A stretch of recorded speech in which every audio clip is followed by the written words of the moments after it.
Hello, everyone. Hello. Welcome to Bridging Careers. It's so lovely to have you all on YouTube Live today watching us. So welcome to our networking session. So today we're going to focus on building really meaningful connections in order to have a happy, purposeful career.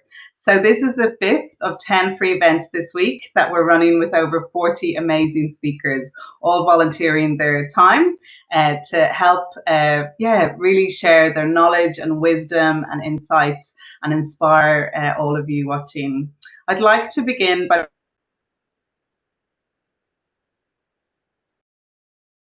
connections to land, sea, and community. We pay our respect to their elders, past and present, and extend that respect to all Aboriginal and Torres Strait Islanders people today. I'm Yvonne Kelly. I'm the founder of Glow Up Careers. We're a tech-enabled, growing global career coaching community, and we're a social enterprise. So that's why we're bringing you Bridging Careers in partnership with Cisco, live on YouTube all this week for free. As I mentioned, all of our speakers have volunteered their time, and we're so grateful for them to share their knowledge in this current environment. This session will run for 60 minutes. If you'd like to share or comment on social media, we'll be using the hashtag BridgingCareers. We'll also be live tweeting the event, so follow our Twitter and Instagram handles at GlowUpCareers, and just make sure to tell us what you think. You'll also, on the right-hand side of your screen on YouTube, you'll see a chat box. We're delighted to have our coaches from Glow Up, Kylie. We've got Kylie, we've got Brigitte and Alex, who are all on hand today to answer any questions that you have.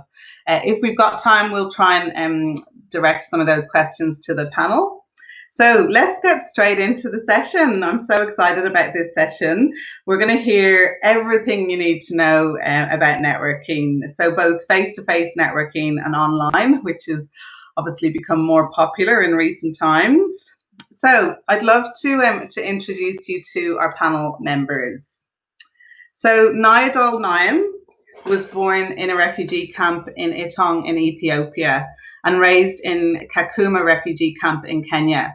In 2005, at the age of 18, she moved to Australia as a refugee. Since then, Nyadol has completed a Bachelor of Arts from Victoria University and a Juris Doctor from the University of Melbourne.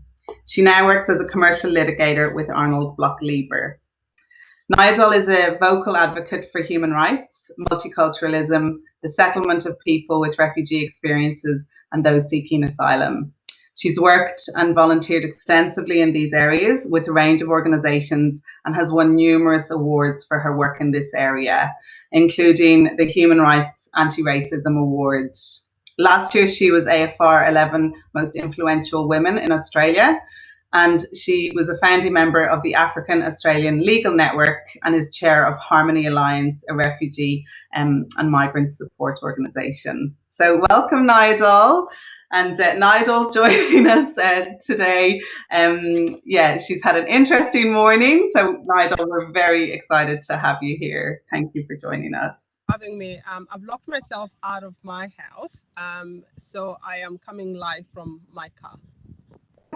Thanks, Nyadol. We're so glad that you are still calm and happy to join us to talk to us. So thank you so much.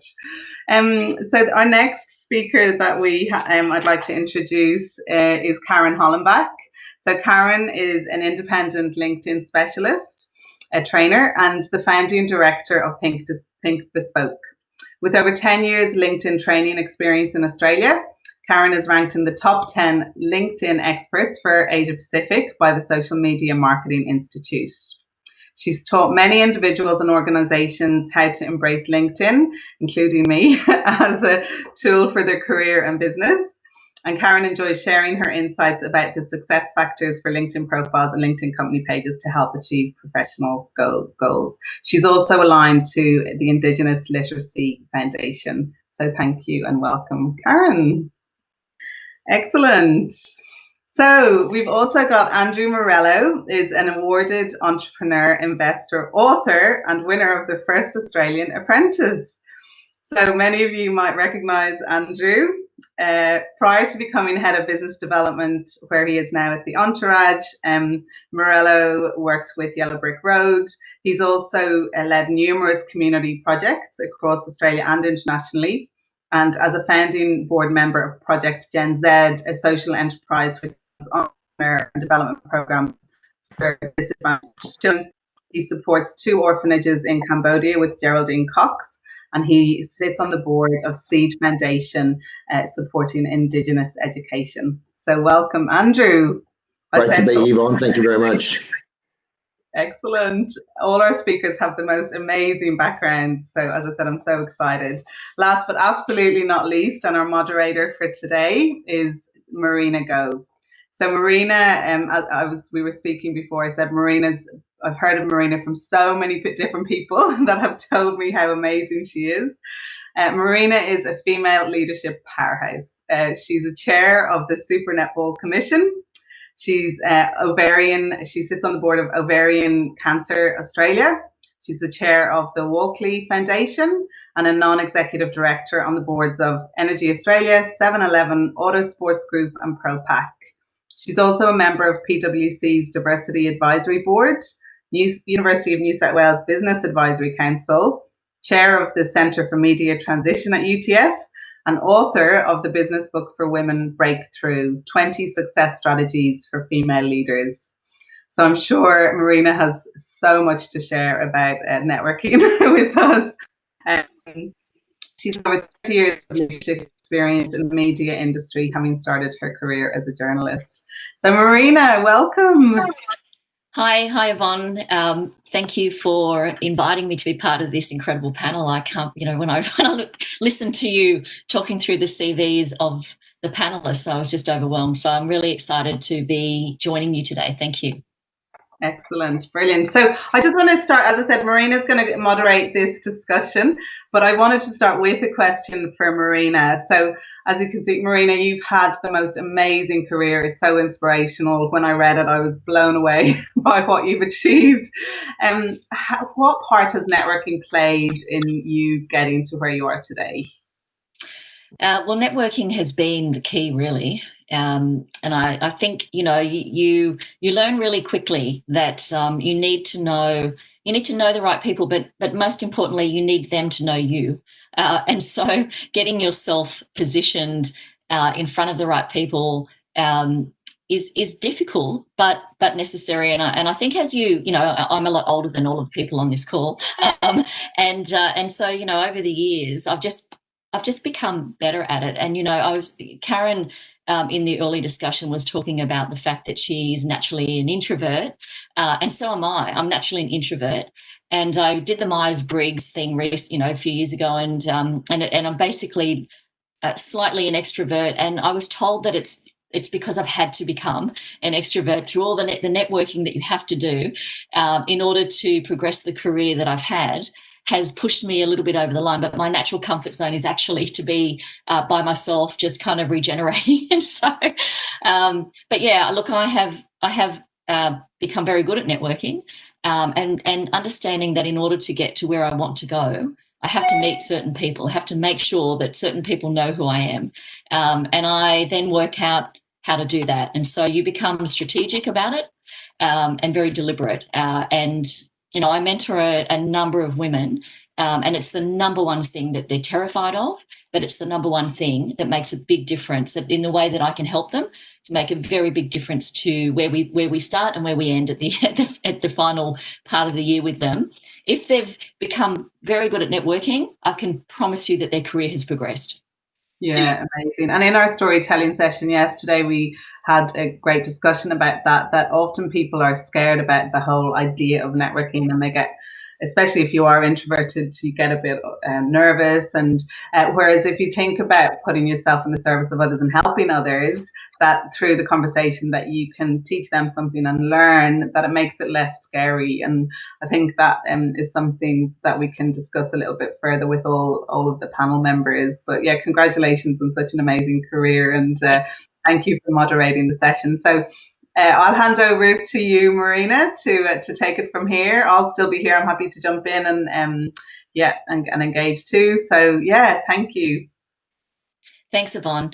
Well, look, as I said, there are a number of people who hate networking. I think most people are a little bit scared of it, but not this panel. The great thing about this panel is that you're going to find out how to use LinkedIn, find mentors, stick to connectors, and expand your horizons, hopefully in a fun way. Hopefully we'll be able to make it fun for you.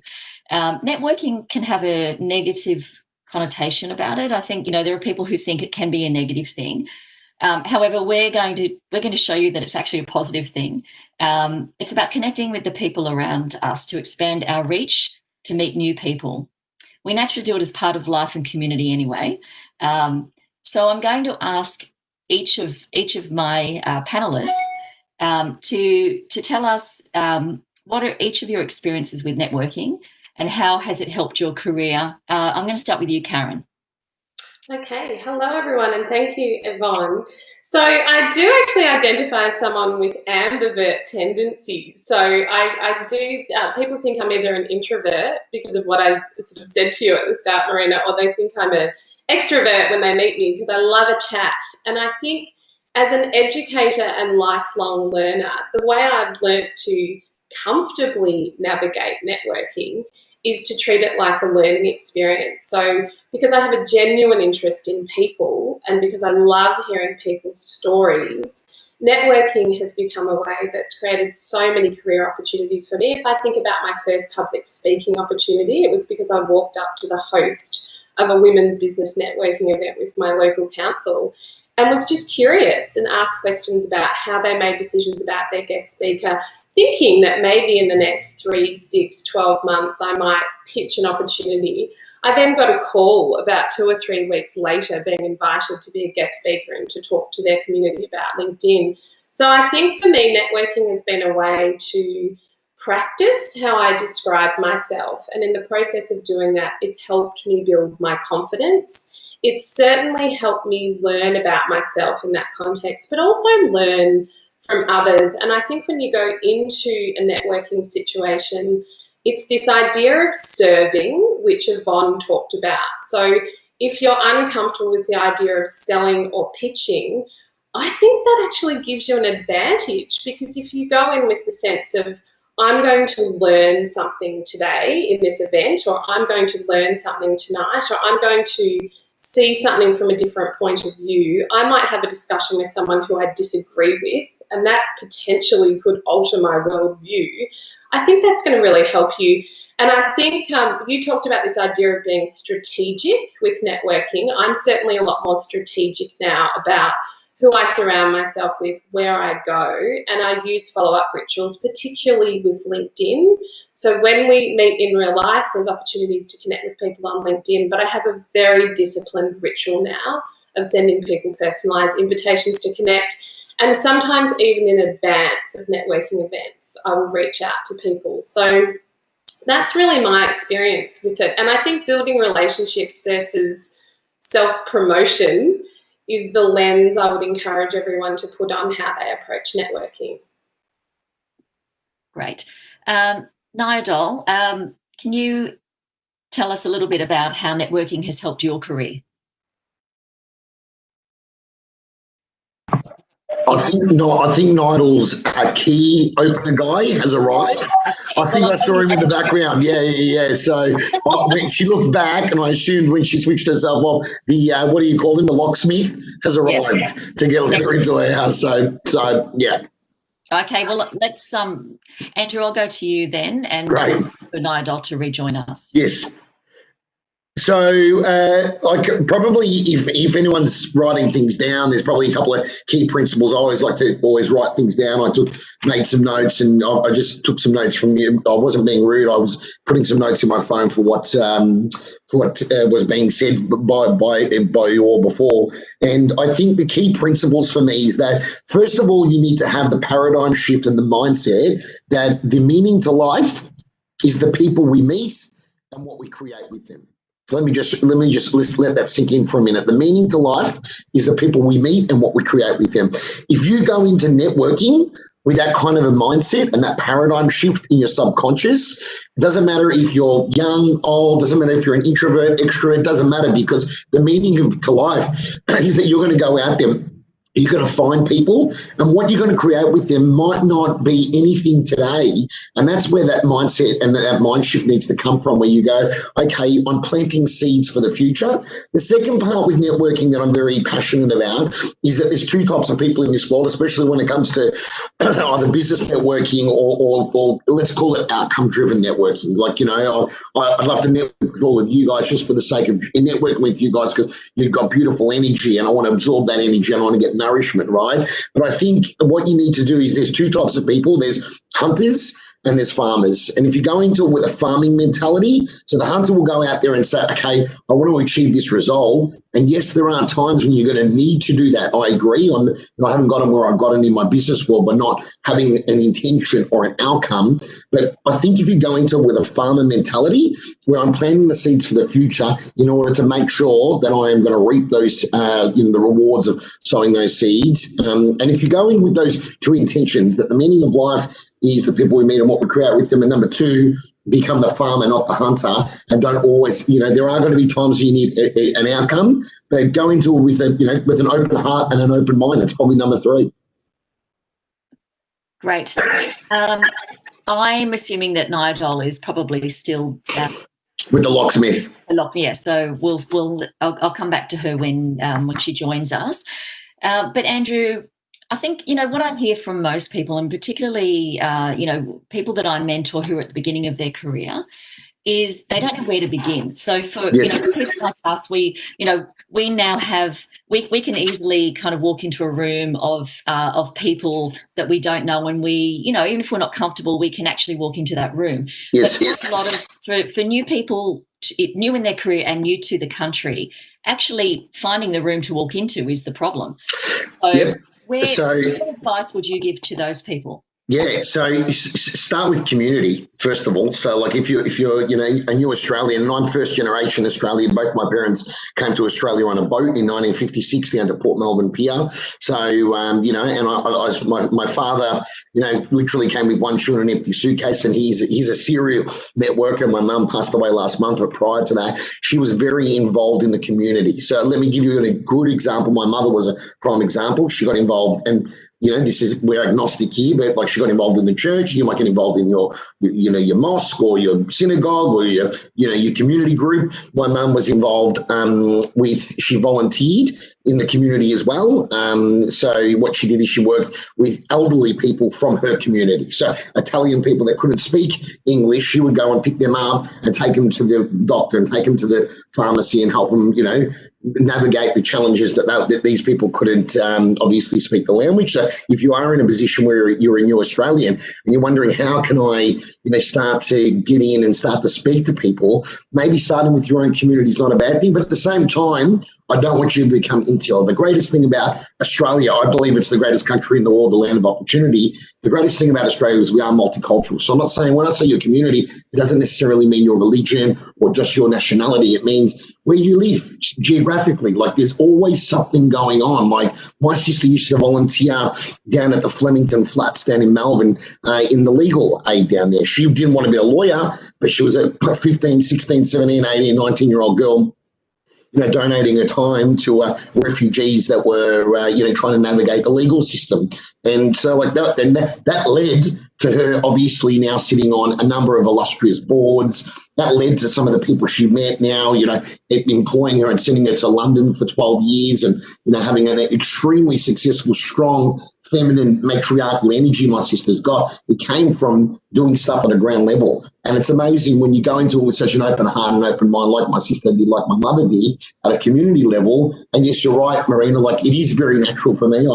Anyone watching this would assume, it's easy for Morello. It wasn't always easy for me, but yes, it does come quite natural. My sister was quite introverted. My mother was quite introverted, but the reality was they were always involved in the community. So make sure you get into your community in some way, shape or form and really go into it with an open heart and an open mind, because you don't know who might be there. And number one, and number two, I think if you go in there and just send that positive energy out to the world, Australia is an amazing place, and we live in a great country. Like opportunities will come; they honestly will come.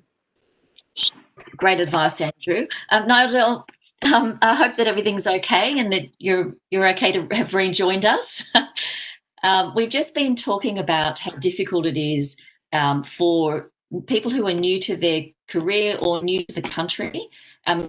You've clearly been in that position where you've been new to this country and they're needing to build networks. What advice do you give to people who are in that position? That's a really important question, because when I came here, I'm kind of first generation, not even first generation. Having came here in 2005, I had no contacts at all. I was the first person in my family to go to university. I really had very little support, and so you had to start from ground zero. But one thing I have discovered through my journey is that a lot of people are very generous with their time. If they believe that you truly are invested in wanting to learn and improve. And I have tapped into whether it's friends and whether it's friends of friends. And sometimes part of my networking hasn't necessarily been directly approaching people. And I don't think that there's ever been a position where in my first or even first few interaction with somebody that I would have asked, or that I would have considered it a network relationship. I think it is very organic, based on what interests that we might share with that person, and simple things like how authentic that person is. Because I truly believe in authenticity and following what you believe and are passionate about. I think it's easier to get things done and for longevity in a particular space, whether it's a career or a job, if it's just more than a job. And so I tend to, my approach tend to be first observing people, and seeing whether there are people that I need to work with or attempt to work with in order to learn something. And that working with could be things as simple as volunteering, or offering to volunteer sometimes if they have things that are happening. And that way they get to know me through the work I do, as opposed to just knowing you as, a person or liking you, so that they can really get to know that I can do good work, and that I, that I attend to things and I pay attention to things. Sometimes it's much more distance, and this might not even sound like networking. It's simply to identify people that I think do certain things really well, and to observe how they do it. And then to try and implement it in some way in my life, because you are never going to be in a position where you'll be able to directly network with a lot of the people that you admire. Most of them tend to be very busy and have other things. So I try to, whenever I can, and I do this quite a lot at the law firm I work in, because, I feel that I'm surrounded by very good, talented, intelligent people. I tend to sit and just look at how they do things and really try to learn. The other thing in the process is a level of humility, because I don't think that you can learn if you feel that you know already. And part of learning is really getting to admire your failures and the areas that you're not good at, and trying to improve on those things, and basing who you connect with, or who you try to network with, based on what you need improvement on. Yeah, great words of advice, Adele. Karen, do you have some advice for people who are new to their, their sector, their career, the country? Yeah, so I've got 3 pieces of advice. The first one is check out what your local council is offering. So there's some really well subsidised programs that are either sometimes, often free, and they could be deliberate networking events to encourage people to make connections. And most city councils, once we're back into in real life events with, face-to-face groups of more than 20 in Australia, we'll have some sort of forum. So I'm sure there's some online versions of that. Have a look. Just go to your local council website and look up the sort of various options they provide.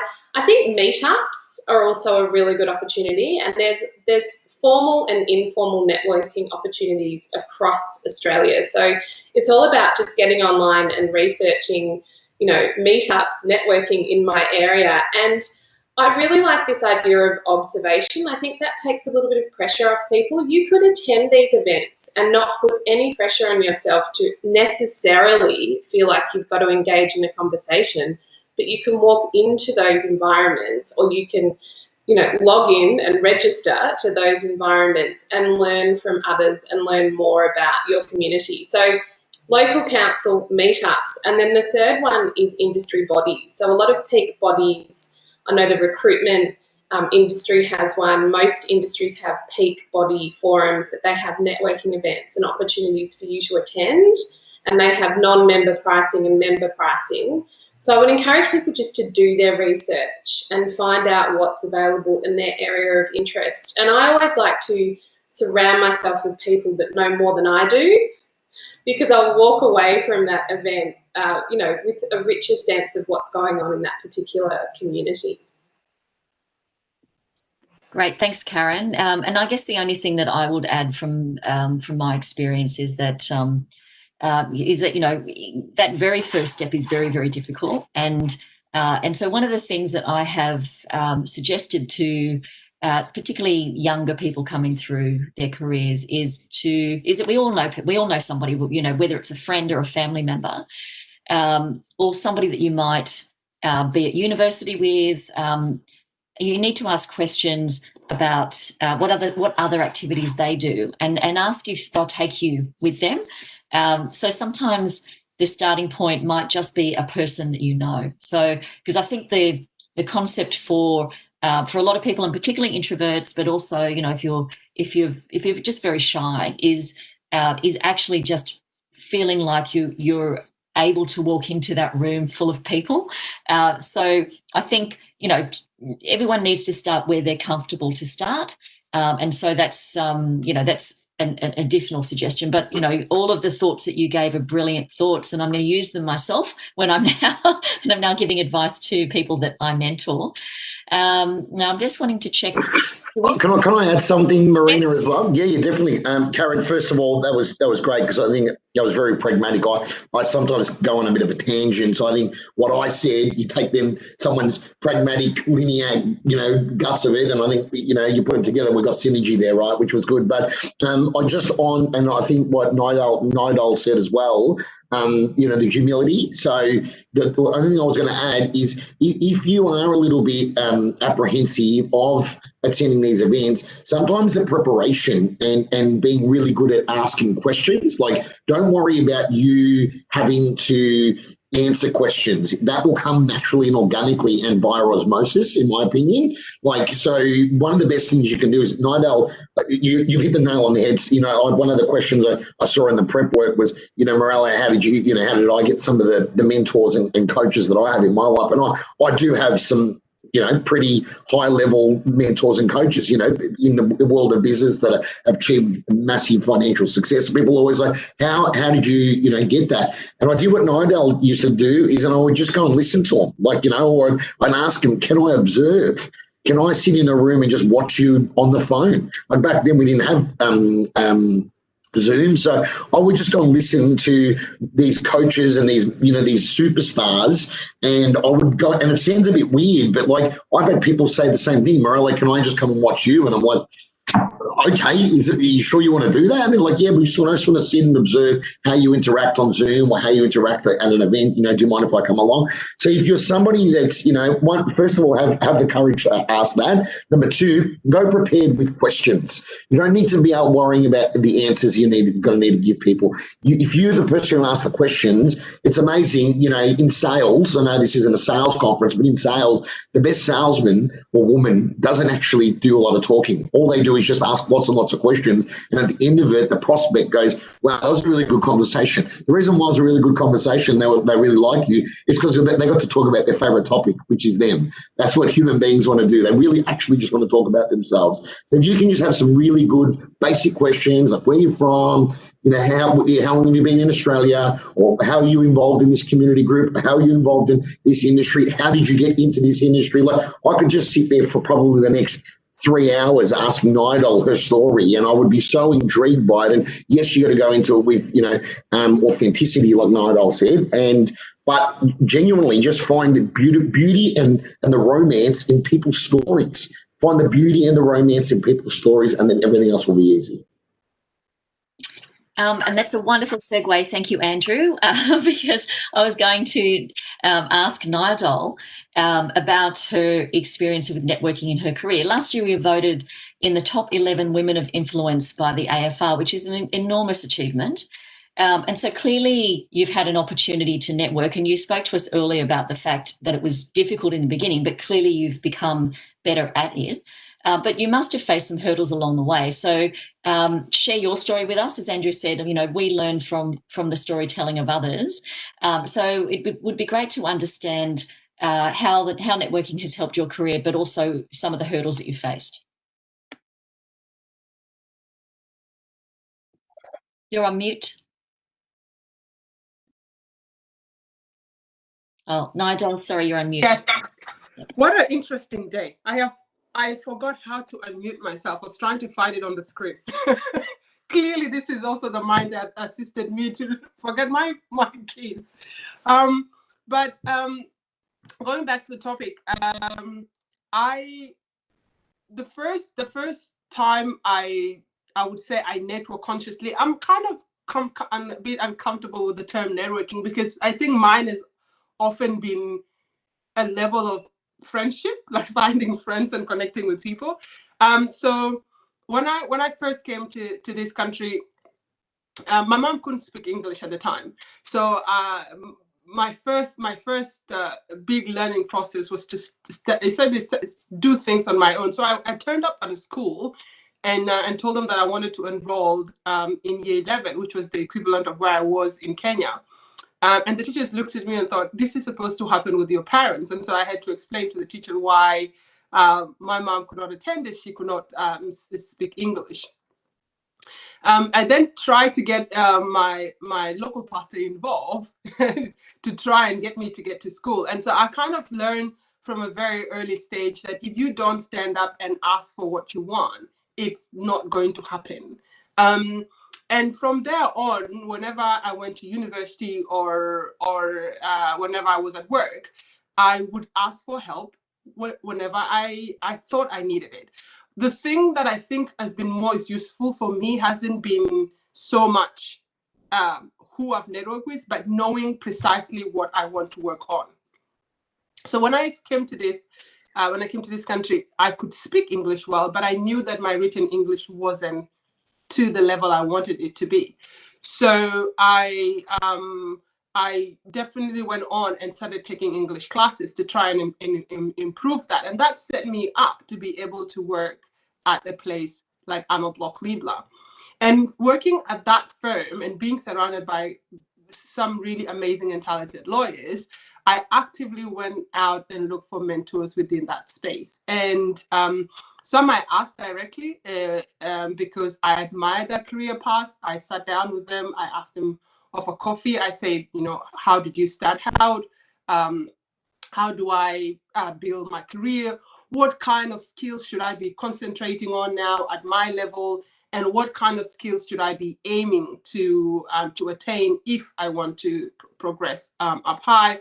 What have you done personally in your life? Like, what kind of setting in your life outside of work allows you to be able to turn up at work and perform at this level? And then what do you do in the workplace as well to progress? So that's how I've sort of built my way through. But a lot of the other networking or collaborations have occurred far more organically. So, and it has been because I have worked with people, or I've had to work with people that are really passionate about certain things. So the recognition on diversity and inclusion by AFR was around the issues of advocating against racism and discrimination and settlement of refugees. And those tend to be really passionate things. You either are into them, or you don't like them, or you think they're political correctness, or whatever your position is. But that meant that I was able to work with people that really, really believed in what they did, and kind of believed in the vision of the world or a country that I wanted to live in, which was much more fair and much more equitable. And that's where I sort of made more networks. People like Professor Marshall Langton, who assisted me to work on a campaign that got about 80,000 Australians to sign a petition that we were able to present to a minister. That was a really interesting journey too, an interesting journey of how do you bring people along on a topic that you think is important. How are you able to create a vision in which they too can buy in realistically or authentically, not in sort of clickbait way, but how do you create that community around ideas and visions and passions, and so that's another way in which I was able to tap into a much more larger network of people. I think networking can be both hierarchical in the terms of learning from someone who is much more skilled and aware than you are, and but I think it can also be rather parallel, like it's also learning along the people that you're walking the same path with, but sometimes always keeping your feet connected to the ground too, so that you don't lose an idea of who you are, of where you began. At least for me, that's fundamentally important, to have that sense of self that is grounded as something that is far more just than the jobs that I do, or the titles that you get, or the awards that you get. And that's always, to me, the fundamental basis of how I try and build everything else. In terms of challenges, I tend to look at challenges as a way of proving people wrong. I like to be underestimated, because that means to me that you are in for a surprise. So I actively choose to, and I'm using the word choose here selectively, I actively choose to look at every disappointment as a positive. And that might sound really far-fetched, but my understanding comes from the fact that if something is bad, if I choose to look at it as bad, it's not going necessarily to change that thing for me. That's not what's going to change it. So I try and do two things, and I've had some great failures in my life. I try to first have a very good pity party, and I do the proper thing. I acknowledge my pain or my disappointment and I truly acknowledge it, not you sense it and you feel it, but I give myself a deadline of when my pity party has to end.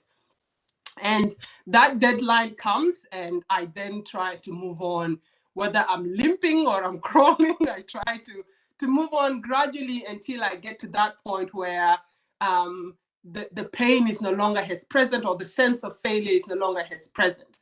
But I try to do that because I think that the only thing that we have true control over, especially if anything has been proven by COVID-19, is the attitudes which we adapt to the challenges we face. And that attitude doesn't necessarily have to be something that assumes that there is no problem. It is acknowledging the problems, but having a plan equally as well of how do you get out of it with your best form of mental health, or your best form of health, or your best form of the future version of a person you want to be. And I think that comes from my experience as a refugee, from having lost things. But I don't think that necessarily that you have to lose things or you have to suffer to understand what a meaningful or a productive life can be. And so I think you can still exercise those things in your life. And so that means that no matter any interactions that I go to, no matter what I experience in life, I try to see it as an invitation to create something new, something different, something worthwhile. I hope that makes sense. Absolutely makes sense. And I think the points that you made about self-care in particular are really, really important, which, you know, turning now to Karen and her expertise on LinkedIn. So everything I know about Karen is that she's the LinkedIn expert. It is, you know, social media does present its challenges, and LinkedIn, I think, is probably one of the better of them in terms of worrying about self-care, because obviously that's a big challenge. But, you know, you've used LinkedIn for effective networking. I mean, you know, you're clearly the queen of LinkedIn. How have you done that? And why is it so effective for networking and building the networks for your career? Yes, I so want to talk about pity party deadlines and acknowledging emotions, but I'm going to move on. Nigel, I'm going to have a whole separate conversation with you about that. You're just nodding through the whole thing. And I also want to acknowledge, Andrew, you mentioned that your mother had passed away recently. So I just want to acknowledge that as someone whose my mother passed away in December. So I'm going to send you the Bill of Rights for the grieving, which is something I got from my grief counsellor. And I think we're all experiencing macro grief at the moment in terms of what's happened with COVID. But I'm going to stick to my topic. So LinkedIn for me was something that was introduced to me when I chose an executive outplacement. So I went through an executive outplacement firm, and I think it was about 2007 or 8, and they said, oh, this will help you get your next job. And so certainly LinkedIn is a place that will help you get your next job, and that is originally how it was designed, but has become so more than that.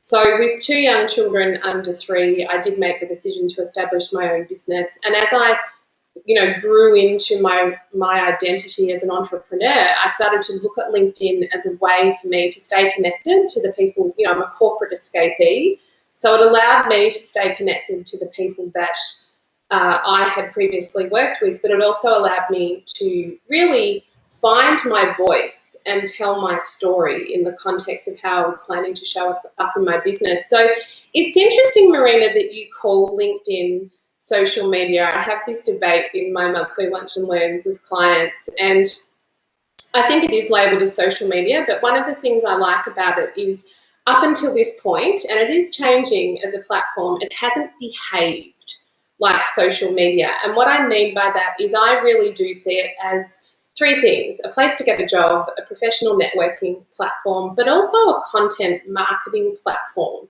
So for those that are not familiar with LinkedIn, and I never like to make any assumptions about what people do or don't know about LinkedIn, is I want you to imagine that LinkedIn is a virtual room and that your LinkedIn profile is you, and what you write about yourself in your LinkedIn profile is really an equivalent to if I walked up to you at a networking event and said, hi, we all dread that, what do you do? I much prefer, what are you passionate about? What are you working on at the moment? What inspires you? But I think you've got to sort of pick your mark when you ask that question. So LinkedIn is now a place where you can showcase yourself professionally, and it's a wonderful directory. So if you want to find out about people in your industry, different companies that you'd potentially like to work for or volunteer with, some groups are particularly valuable, although I'd argue that Facebook groups at the moment are a lot more powerful than LinkedIn groups. It's also a great source of news and content. So increasingly people are going to LinkedIn as their first source of industry-based news. I mean, the World Health Organization do LinkedIn Lives with their regular updates on COVID-19, just to give you a sense of, who's on LinkedIn.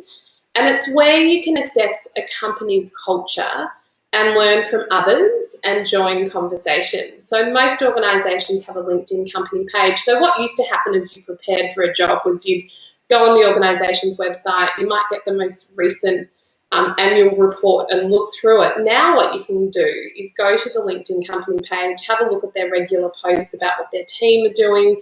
You can see all the listed employees, so you can click through and online research all of those people. You can see what voluntary experience those people are doing. You can look at previous roles.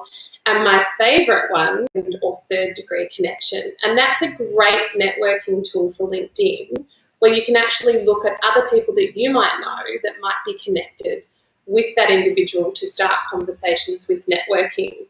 So You can also follow content creators. So if there's anything you want to learn about, you can probably learn in the professional space. You can probably learn about it on LinkedIn. But I do want to say that I want people to be really careful with a couple of the features that are available on LinkedIn at the moment. So LinkedIn's encouraging you to sort of convert your LinkedIn profile into a resume and to attach your resume as a PDF onto your profile.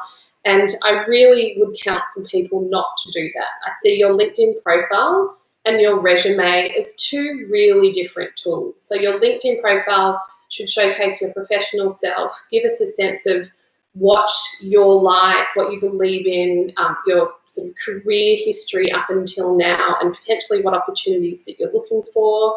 You can also let recruiters know that you're open to work. You can let everyone know that you're open to work, which is that little green swoosh around people's circle at the moment, around people's profile photo at the moment. But a resume is a really different tool that should be tailored to every opportunity. So for anyone tuning in today, if you've put your resume attached to your LinkedIn profile or put it in the featured section, I would really encourage you to remove that and just rely on your LinkedIn profile to start conversations. Can I just add one thing on LinkedIn as well? There's a tool that I use. So if you are industry specific and you really want to network in the industry, you don't need to be in sales. Don't forget, this can be just used for networking. There's a really good tool. It's $89 a month, which you can buy it on month to month with LinkedIn, called Sales Navigator. We know about it, Karen, but like Sales Navigator allows you to filter. So instead of being, you can be geo-specific. So let's say you want to meet people in the eastern suburbs of Melbourne that are involved in a particular industry, or you want to meet other lawyers, or you want to meet, a particular industry. You can actually go, I want to meet, lawyers from Melbourne that work in the CBD, and all of a sudden it will give you a list of those people. So I've used that a lot over the years, and it's been very successful for me. What was that, Karen? Sorry? It's a really advanced tool that is really useful if you're very, very comfortable with LinkedIn. I would encourage people just to make sure they're linked, just to get started. If you're not all over LinkedIn, is just to make sure that your profile is written in the first person, and that you need to think about two questions in the context of networking using your LinkedIn profile. And the first one is, what do I want to be known for? And I don't ask that question lightly. What do you want to be the go-to for? And then who are you trying to influence? Because you need to think about your LinkedIn activity being, okay, if someone hears Andrew Morello's name and they look him up, what does his LinkedIn profile say about him? And is it sort of validating all the things that I've heard him talk about today? I'd imagine it does, Andrew. The second one is, for people I am then connected to, if I'm liking and commenting on things, am I clear about the types of topics I'm liking and commenting on? Because there's this idea of brand osmosis. So if you're engaging in a particular type of content, people are going to associate you and what you believe in with that content. And so it's an opportunity to use LinkedIn strategically. So I do agree Sales Navigator is an amazing tool. I also think it's a significant investment, and there's lots of free features with just a LinkedIn free account that you should really be exploring first. Thank you for that, and really great conversation. I'm sure that I've certainly learned a hell of a lot. I'm going to, we don't have very long to go, so in the last, 7 minutes that we have, we're going to turn our attention to the subject of mentors and coaches and sponsors. Mentors have been extremely valuable in my career. In fact, I say to everybody that there's no way I would have had the career that I have had if I didn't, first of all, have really strong mentors that I could speak to who are external to my organisation, who provided me with guidance, but also very strong sponsors who were within my organisation, who were very senior, who had my back, who talked me up when I didn't have the courage to talk myself up. I think the difficulty is finding mentors or sponsors, and particularly if you're new to an organisation, or particularly if you're new to a country, and the organisation. What's the best way? What's your advice? I'm going to ask each of you this question. The best way to find a mentor or coach, and do you agree that that they're really important for your career. We don't have a lot of time, so I'll ask you to limit your question to about 2 minutes, your answer to 2 minutes if possible. I'll start with you, Andrew. Great. So I've got the precedent that you be open to opportunities, right? And it's interesting. I made a mistake once in front of 4,200 real estate agents at a conference in the Gold Coast called ARIC, the Australian Real Estate Agents Conference. I said, I'll give anyone 20 minutes of my time. And little do you realise that they're the best networkers in the world. I actually had 600 requests come through on my email address wanting to catch up. And I ended up grouping them. I probably didn't see all 600, but I reckon I got through with 300-400 of them. And I ended up bringing them into the boardroom, telling them to bring their own lunch. And I just sat there for an hour and seeing like 15 of them at a time, right? But like the whole idea, and the reason why I say that is that they reached out. They took a risk, right? So one, be open to opportunities. Two, Nidal said before, ask the question, like, can you catch up with somebody? Reality is I will give anyone 20 minutes of my time. If they want to come to my office at 60 Pitt Street in Sydney, I will give you 20 minutes of my time because you've made the effort. You've jumped on a plane, you've caught the train in, whatever it might be. So ask the question, be brave, be bold, because the reality is most of the time people do want to help. Fantastic advice. Nigel, how have you managed to find mentors during your career? Most of my mentors started out as friends.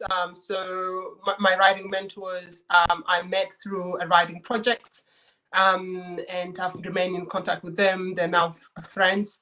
But some, of course, they can't be. You know, they're work colleagues and they're much more high in the hierarchy.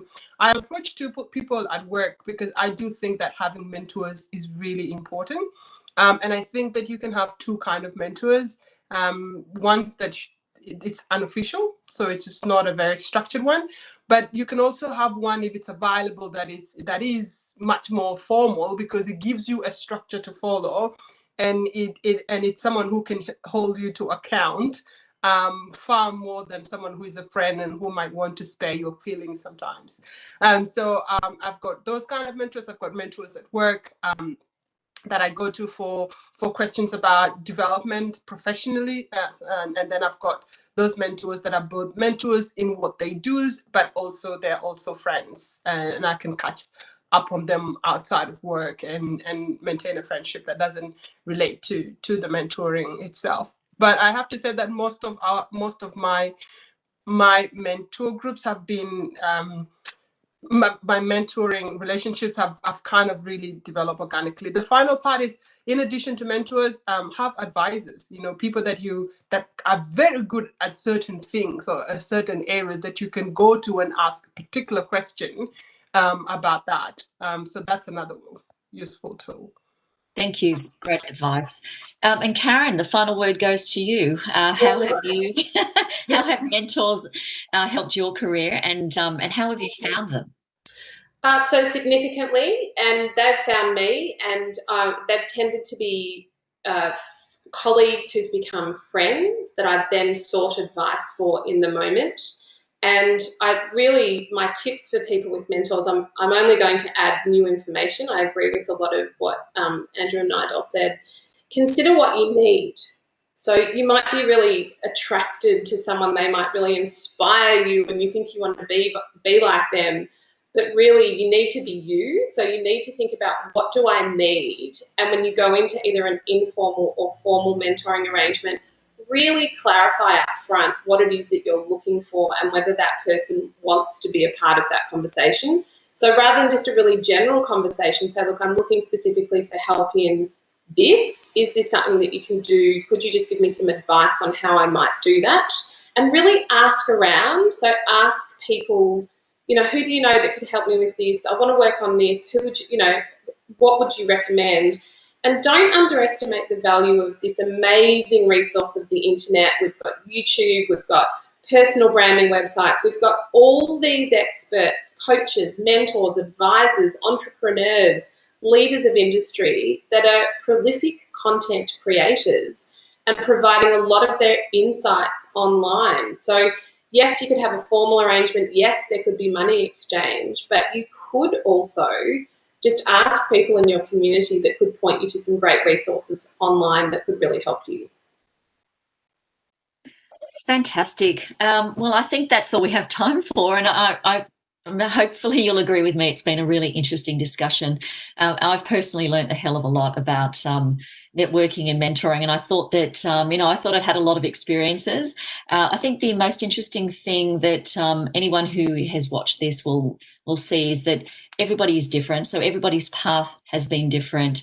Everybody's approach to networking is different, and yet still has been effective. So I think you really need to consider your own situation, look at your own community groups, as Andrew has said, look at what's closest to you, what will work for you, and don't assume that what works for somebody else is going to be the way that you have to do it. So I really liked Nya-Adele's point about authenticity. So understanding being true to yourself and understanding what will make you a better person and will improve your career in a way that meets with your own goals and expectations. So thank you very much for joining us today. Will I hand back to you, Yvonne? Yeah, sounds good. Thank you. Thank you, everyone. I had to jump off. Thank you to everyone too. What an amazing conversation and so many insights, and I've been scribbling notes as you were all speaking. I think some of my key takeaways, and I think echoing Marina, being authentic, and it's been so lovely to see the same messages come through all of our sets. So we started off with resume and cover letter on Monday, and then how you present, to be able to talk about storytelling yesterday and how you build your story, and obviously Karen's we heard feedback and thoughts on how you can use it and how you present yourself to others. And Andrew, I loved you talking about really start with your community and go from the technology that the meaning of life is a people and how we connect to them. So we really in this sense want to echo again the sentiment that we're all equal, and that this time that we has even brought that more to the fore. And I think I've really enjoyed Nya-Adele talking about the diversity inclusion. We had Craig Foster and an amazing panel yesterday talking about diversity and inclusion and the importance of that in Australia. Health again, which is such an important discussion in this in this time. And Marina, loved the questions of others, like what activities do they do, and how can you go along and join them and make it fun and find things that you're really passionate about. And I know that our coaches do with helping people through career coaching. A lot of that is identifying the passions, their strengths. And we covered that off with James from Canva yesterday about really identifying your strengths and passions, and then using that to connect with others in networking. So you've all had amazing insights, and really grateful for this discussion today. Thank you, everyone. We've had lots of questions coming through. I know our coaches have been so busy answering these questions that you're all sending through. I think one of them, which I might throw out to the panel, because we've got a couple of minutes, is, do you think that networking needs a rebrand? So the word networking, any ideas of what that could be? Karen's nodding. Meaningful conversations, I would change it to. Love that. Yvonne, I like to always give everything a green brain fun name. So like networking does sound very dry and boring to a lot of people. So for me, I call it shaking hands and kissing babies. That's what I call it. It's my little fun way to get me motivated to go out there and to shake some more hands and kiss some babies and meet new people. Oh, I love that. Excellent. Brilliant. So thank you again for our beautiful panelists, Andrew, Karen, Marina, and Nya-Adele. We're really hoping that we continue with further events, and we're hoping to launch a podcast to start sharing all of this gold information. The video will be available on the YouTube channel that you're on. So, and I'd like to give a big shout to the team to Pam and Johanna and Ifra and Tony, who've been supporting us from Cisco, and Cisco have put a whole team of volunteers together to help. Brady has told me that it's Hannah's birthday today, so happy birthday, Hannah. Thanks for joining us on your birthday. If you'd like to if you'd like to engage with us further at Glow Up and reach out, and if you've got any questions, I'll put the QR code on the screen. So take your camera out, point it at the QR code, and I think with restrictions, a lot of people, especially in Sydney, have been getting very used to QR codes. So you can reach out and we can connect you with one of our coaches. The YouTube channel, hopefully we'll have further sessions at 10 a.m. and 2 p.m. for the rest of this week. So this afternoon we've got a very exciting lineup. We're talking about waves of resilience, so something that we all need. We are delighted to have Lenny Beachley join us, Stacey Copas, Yasser Nasser, and Nala too. So you're looking forward to that. That starts at 2 p.m. And tomorrow we'll be going on really zoning in on that interviewing and line for that too. So have a lovely time. Hopefully see lots of you back at 2 o'clock, and a big thank you to our wonderful members.